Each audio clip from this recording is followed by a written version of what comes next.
Bodybuilding, as we know it today, had a pretty epic starting point in history. It all began when one man decided to step on stage and show off his physique as both art and discipline, something no one had ever done before. This pioneer didn't just flex. He wrote books and shared knowledge, laying down the first foundation of a sport that would later spread worldwide. Just think about the guts it took, turning the human body into a spectacle for a curious crowd. The term bodybuilding gave this whole thing its identity. It came with the idea that the body could be built like an architectural masterpiece. Back then, inspiration didn't come from athletes or competitions, but from mythology. The Greek gods were seen as the ultimate standard of physical perfection. Their statues, carved with insane detail, showed bodies that were symmetrical, proportional, and powerful, and they became the blueprint for the first bodybuilders. That classical ideal set the tone. A perfect physique meant harmony, strength, and beauty all working together. Bodybuilding was born as much a cultural movement as it was a sport. It wasn't just about piling on muscle. It was about sculpting the body like a living work of art. This connection between aesthetics and discipline gave the sport an almost philosophical edge, where every workout was a step closer to an ancient ideal. Think about it. Back then, the goal wasn't competing for trophies. It was chasing something almost divine. Another thing that makes those early days fascinating is how raw it all was. No gyms packed with machines, no fancy supplements, no detailed sports science. What they had was curiosity and pure willpower. That simplicity makes the origins of bodybuilding even more impressive because everything was trial and error, built on persistence. Every workout was not only training but also an experiment, a discovery. The ripple effect was massive. Soon, the idea of stepping on stage to showcase physical progress caught on. It inspired others, sparking a community around the sport. Bodybuilding went from a solo act to a collective practice, gaining fans, followers, and eventually competitions. That very first presentation became a milestone, paving the way for future generations. To really grasp the scale of bodybuilding, you've got to walk through its timeline and see the eras that shaped the sport. Each era brought major changes, whether in the athletes' physiques or in how the public saw bodybuilding. It's like the sport reinvented itself over and over, constantly pushing the limits of what was possible. The Bronze Era was the kickoff. That's when bodybuilding started to take shape as an organized practice. The idea of training and showing the body on stage began to solidify. No cutting-edge science or high-tech equipment yet, but plenty of passion and trailblazing spirit. This is when the first competitions appeared, moving the sport from hobby territory into something official. Next came the Silver Era, which refined those early standards. The classic physiques came into play. More symmetry, more proportion, more harmony. Aesthetics were the main goal. Crowds were blown away by the elegance of the poses and the almost statue-like look of the athletes. If the Bronze Era planted the seed, the Silver Era is when bodybuilding really started to bloom. But the true golden moment came with, you guessed it, the Golden Era, still seen as bodybuilding's peak. This was Arnold Schwarzenegger's time, when he became the sport's ultimate icon, racking up titles and taking bodybuilding into movies and mainstream media. It wasn't just about sheer size. It was about balance, proportion, and conditioning. Arnold and his crew set the standard so high that many fans still believe no other era has matched that level of aesthetic perfection. That golden era impact only grew with the release of Pumping Iron. The documentary pulled back the curtain on the training grind and the competition scene.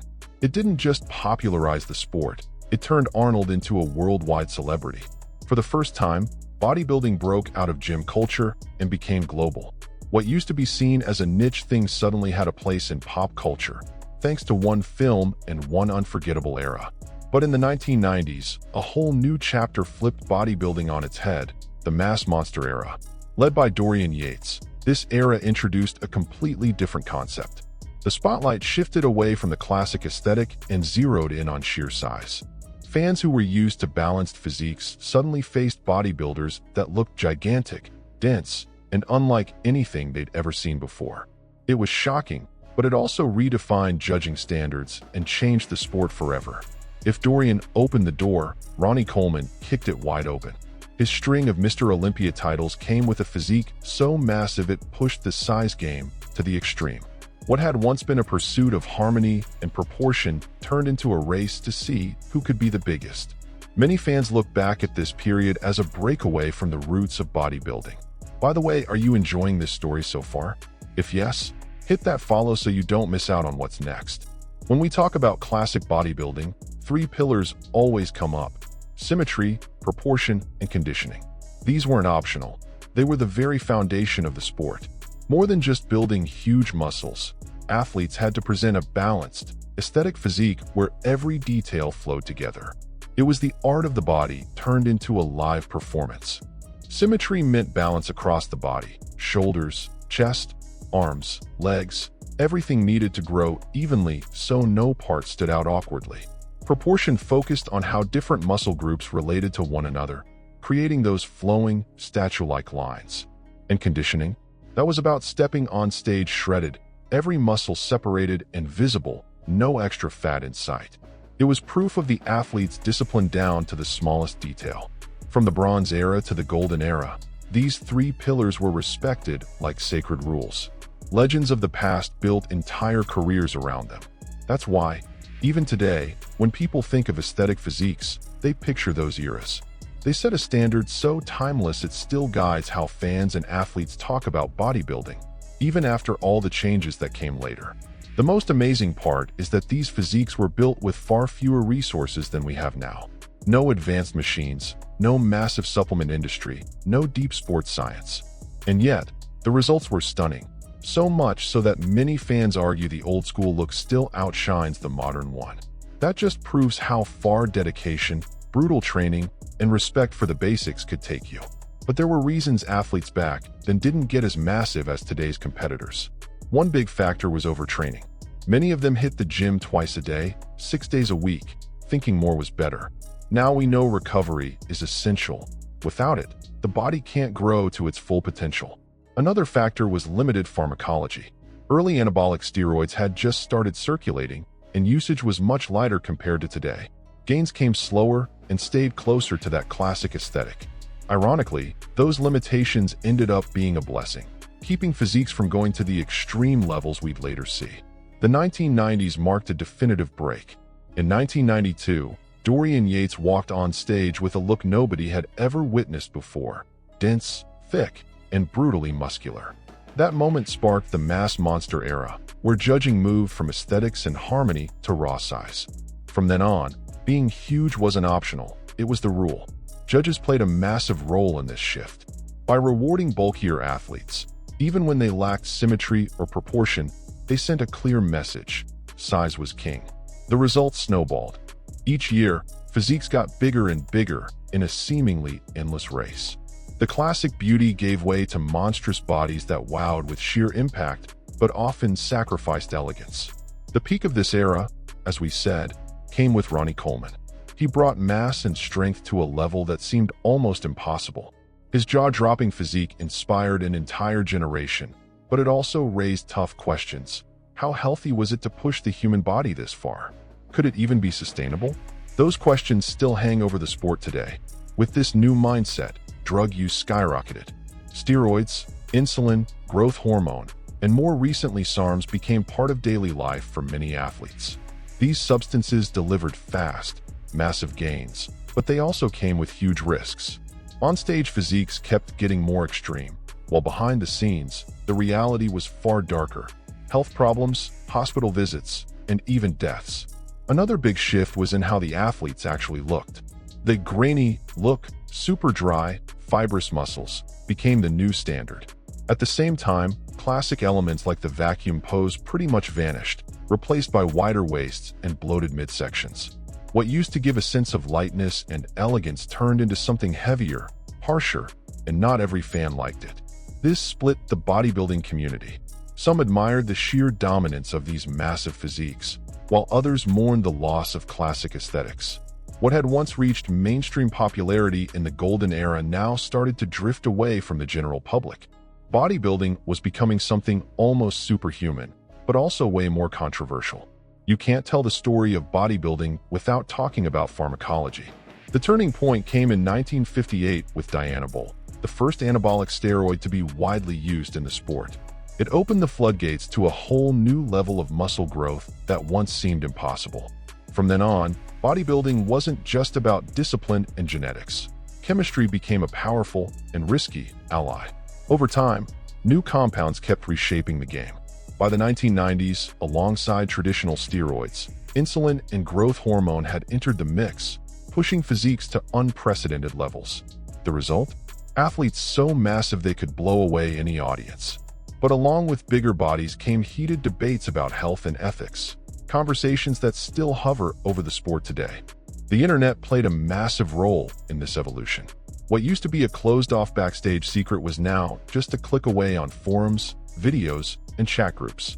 Suddenly, everyday gym-goers started experimenting with heavy drugs, thinking they could mimic the pros. What once belonged to the elite quickly trickled down and became almost routine in gyms worldwide. But the abuse left its marks, literally. One of the most obvious was palumboism, the distended gut common among modern bodybuilders, caused largely by insulin and growth hormone abuse. Instead of slim waists and elegant poses, fans were faced with ballooned midsections that threw off the balance of the physique. It raised the big question: was pharmacology elevating bodybuilding or slowly destroying it? Even more worrying, today plenty of non-competitive athletes use way more drugs than champions of the past ever did. That normalization shows how much the culture has changed. The human body became a lab experiment, with people willing to pay the price for an extreme look, even if they'd never step on stage. This reality raised an ethical dilemma for the sport. Had bodybuilding turned into a contest of who could survive the most drugs without dying? Modern bodybuilding, for all its jaw-dropping size and numbers, is under heavy fire.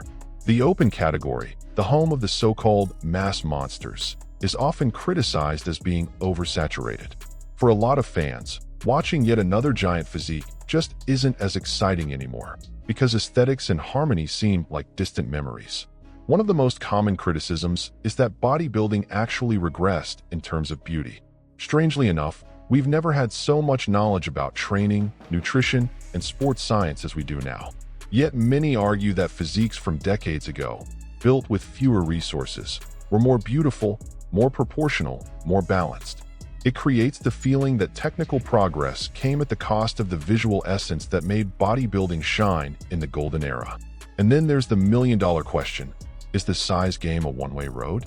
Every year, new athletes show up even bigger, pushing the human body further into dangerous territory. Fans and experts alike wonder, how much more growth can the body handle before the risks outweigh the rewards? A lot of critics say modern bodybuilding lost its soul. What was once inspired by Greek gods, focused on lines, flow, and proportion, has morphed into an endless race for mass at any cost. That shift has pushed part of the audience away, because what they see on stage now doesn't carry the same beauty they once fell in love with. These criticisms also put judges and organizers in a tough spot. Rewarding size alone only fuels the culture of excess, but shifting the focus back to aesthetics could change the sport's entire direction. The question is, are they willing to rethink the judging criteria and reconnect bodybuilding to its roots? Or has the chase for the biggest physique already gone too far to reverse? The choices made now will shape bodybuilding's future in the years to come.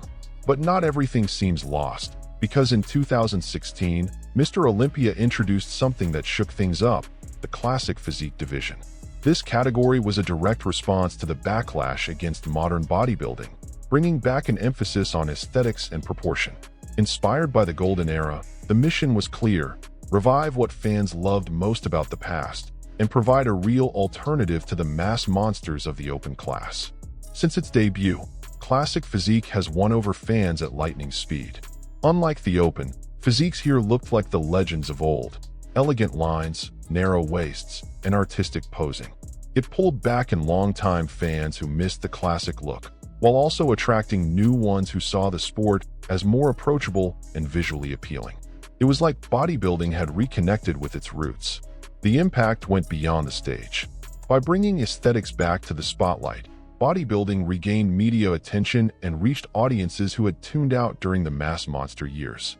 Classic Physique didn't just strengthen competition, It boosted the entire fitness industry, creating new idols, driving sponsorships, and making the sport feel relatable again.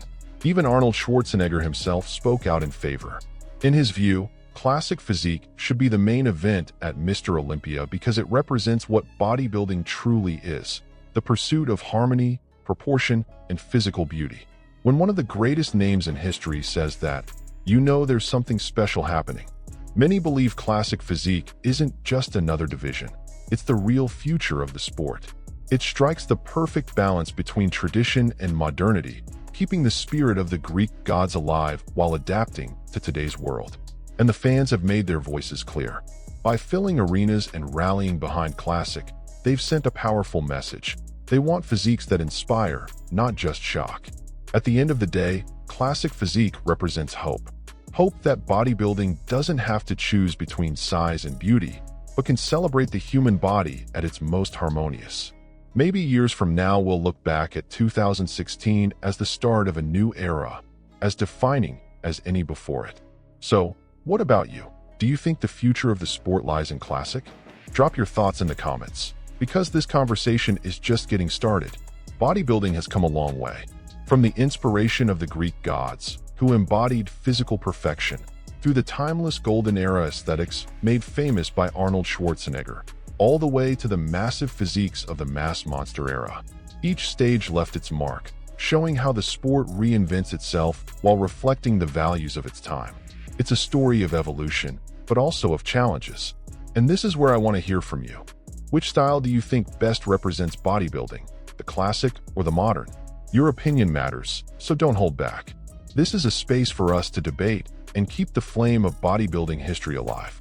If this video added value for you, make sure to hit that like button down below. It really helps the channel keep growing. And if you want to go a step further, consider becoming a member. It's a way to support the project and help us bring you even more content like this. Oh, and if you're not subscribed yet, don't wait any longer. Click that subscribe button and turn on the bell so you get all the notifications. Every week here, we dive into stories that inspire, move, and make you see bodybuilding from a whole new angle. And don't leave just yet. On the end screen, I'll leave you with another special video that'll take your understanding of the sport even deeper. I'm sure you're going to love it. So click over, stick with us, and let's keep exploring the incredible world of bodybuilding together.